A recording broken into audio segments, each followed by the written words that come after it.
The fourth most crippling little voice is one that you've seen all around you. Maybe it frustrates you, maybe it frustrates you watching other people exhibit it. And before I tell you what it is, I'm going to draw a little graph for you so you can see what it is and how it comes about. See, what happens for a lot of people, let's say we start here and we want to learn something new. We want to take on a new project. We want to sell a new program. We want to learn how to speak a foreign language. Could be a lot of different things that we want to do. And typically when we start a process like that, our frustration level, since we don't know what to do, is fairly high.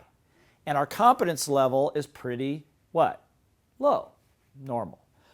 But over time, if you follow a given process, and we'll talk a little bit about this later, if you follow a given process, ultimately the frustration should go down and your competency level should come up, right? Until you get to this point I call the aha moment.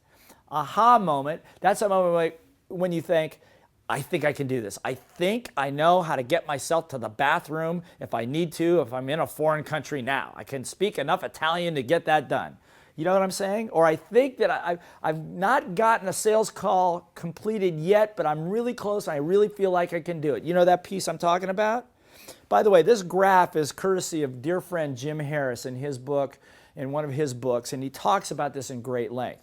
But what happens here, contrary to getting to that aha moment, what happens for most people is somewhere before the aha moment, they quit.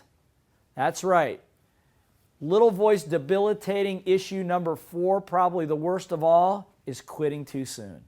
Most people quit just when victory is over the horizon. They don't have the stamina. They're fatigued. Their self-concept is low. They don't have the right process. They don't have a coach. They don't have a team. They don't have somebody around them to push them to keep them in the heat long enough to get to that aha moment, which then gives you the energy to move on. That's why in the programs that we do, put you into exercises so we compress the time.